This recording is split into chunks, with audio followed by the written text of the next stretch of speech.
Welcome back. Thank you so much to my colleague Nompumelelo Siziba there for holding down the fort. You are, of course, on point. Let's get straight into this market picture then and get a sense of where exactly things are faring. A lot of negativity coming through from Asia, unfortunately. Markets don't seem to like the downpour of information that we sort of get out of the retail trade frenzy that happened with the likes of GameStop and the like as well. What that means for the market, Asia certainly going down, unfortunately, early this morning.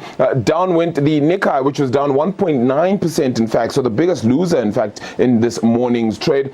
Down as well for the Hang Seng out in Hong Kong, nearly 1% loss there, 267 points, in fact. So some of that weakness indeed filtering through. So losses, unfortunately, going down from those record levels we've seen not so long ago as well as the market picture.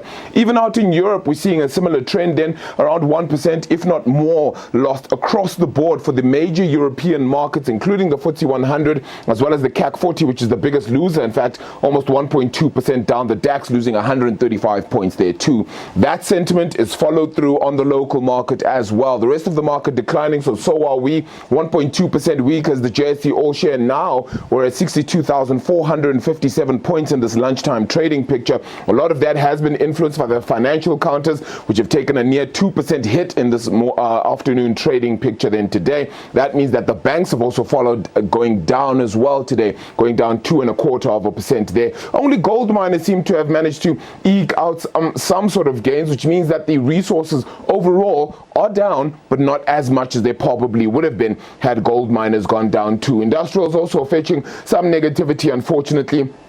1.2% gone there. In terms of positive counters, though, as we noted over there, the gold miners seemingly being the biggest ones over there. But even Sasol managed to gain nearly 9% today, sitting at 164 Rand and 98 cents a share at this point in time. We are seeing some positivity at least come through for that stock, which, of course, languished quite heavily in last year, even around 30 Rand a share. Can you believe it? Seems like it was so long ago now. Also, getting in on the negative stocks noted over here with the platinum counters, which went down 1.5%. So platinum counters also here. Amplats, Anglo Platinum, they're going down, still sitting though at a firm 1,512 Rand a share there. It's down 6.1% unfortunately today though, so a big laggard effect on that one, with Sign-Off also getting a bit of a hit there as well. Onto the currency then, a bit of strength for the local currency. We're seeing news that the Reserve Bank governor says there is perhaps some movement or the ability for the local economy to move, and perhaps even the South African Reserve Bank to perhaps move on interest rates and even give a little bit lower and go a little bit lower as that interest rates decision if and when South Africa gets a third wave of the coronavirus. Perhaps more importantly, the impact of that third wave on the economy is what worries the South African Reserve Bank, and they will then only measure, of course, the data as and when it happens and it comes through, and that is what will determine their movement. But they're saying there is enough room to consider another move if and when that third wave of the coronavirus hits South Africa and continues to impact the economy, of course, and the lockdowns here. So they're saying, the governor there, Lesitja Kganyago, indeed saying then that we're facing a global problem. You cannot vaccinate only one part of the world and expect a global recon of the world as well. So certainly interesting of that front there. So strength across the currencies for the main board. Brent crude going high around 0.5%. Platinum and gold also seeing some positive moves there. All right, then let's talk to Warwick Lucas from Galileo Capital as we unpack this market picture a little bit more. Warwick, thank you so much for the time. So that Rand picture looking a little bit better off, but still above 15 Rand. Sustainability, I suppose, above that mark. Yeah, the currency, I think, is fluctuating along with the commodities market, and we've seen a little bit of noise there. You'll see that oil price also has probably languished a little bit in the wake of concerns around whether or not vaccines are going to be successfully rolled out, first of all, and secondly, the question of new variants or mutation of the virus as it's gone along. So there's quite a lot of moving parts to this. Those moving parts are certainly going to be very important as the time goes by. Of course, we're seeing even the oil price managing to gain ever so slightly. Still not hitting $60 a barrel, though. And one would have thought that perhaps with the opening up of certain economies, that might happen. But that's not happening. And clearly, the oil price is not shooting the lights out. Yeah, very much so. I mean, it's looking for a synchronized global recovery to really have any shot at taking it through that $60 mark. And I mean, that's just not on the cards at the moment. I mean, the only one of the three major components of the global economy looking at all strong is China. That, if anything, is looking like it's actually on a neutral to slightly tighter monetary footing. So no more real support to come through into commodities from that part of the world. So it then really falls to the North American and European economies to start doing some heavy lifting to getting things going. And so far, I don't see a lot of evidence of that. Yeah. Let's quickly talk about one of the most interesting facets of the market happening right now. The words short selling, GameStop, rogue investors, all of that coming to the fore right now. That share price of the company called GameStop even falling around 40% then as well in the last trading session, more than that. In fact, what's actually going on with the market right now? What is it that has actually happened, if you don't mind sharing with us that story?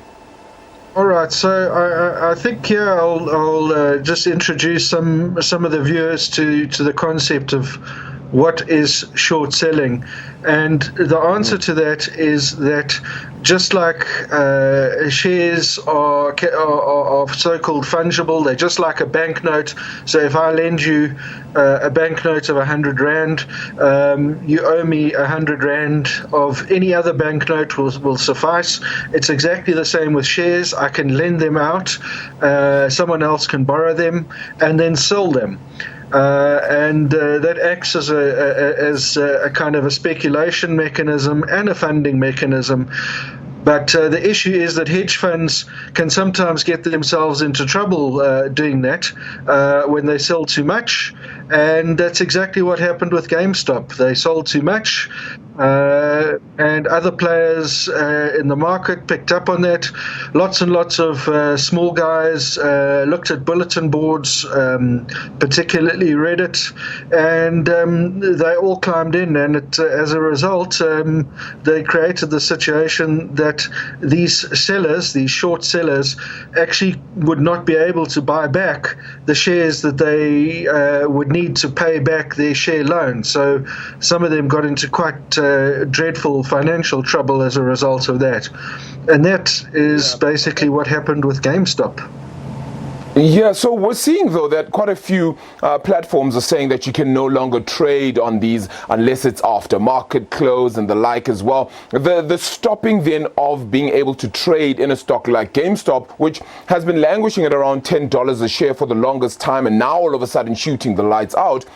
If somebody hinders that, does that not infringe, so to speak, on the free and fair ability to just trade as and one wishes? Or is this perhaps a situation where the likes of the SEC should indeed step in? I suspect there's a multiple of issues here. I think lots of conspiracists out there saying, oh no, here go the big boys again, looking to do over the little guys. In practice, when there is a short squeeze, the only way to make a profit is to remember to sell the shares that you bought to squeeze that short out.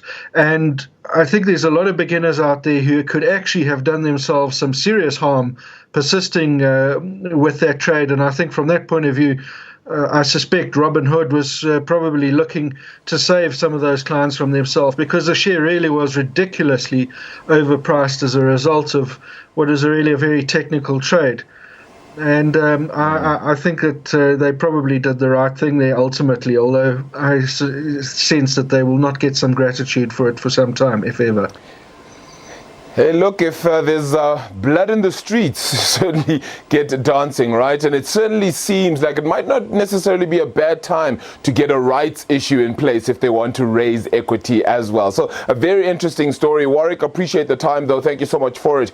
Warwick Lucas from Galileo Capital joining us then to unpack this market picture a whole lot more. Thank you so much for joining us then here at the Johannesburg Stock Exchange. Of course, we have SME on point with my colleague Diabo